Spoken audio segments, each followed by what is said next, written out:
So here's the, we're on 3 minutes with SPY. Here was the close. Today was the gap down, which gapped down to here. Here's the opening range 3, that first candle. A couple bars later, it opens, so I'm long, looking to get back to this price cluster. It immediately fails for a 1-hour loss.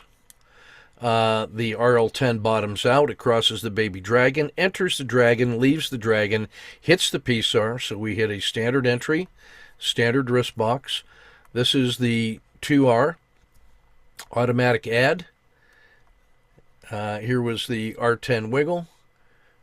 Here's the next 2R, that's an automatic add. It reverses and flips, automatic exit. So this first position earned 3.5 on the first one, and this one earned 1.5, and this one was down 1 because we had down a half because we had one position on there. So that was 4.5 on that one. Here's the collapsing dragon, PSAR flip. There's 2R, so we add 1.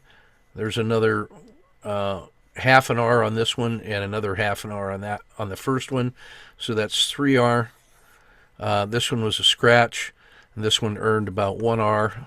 So that's 8.5 in the S&P, which trades identical to the ES futures contract for those of you out there slinging money in the futures. So that's 8.5R.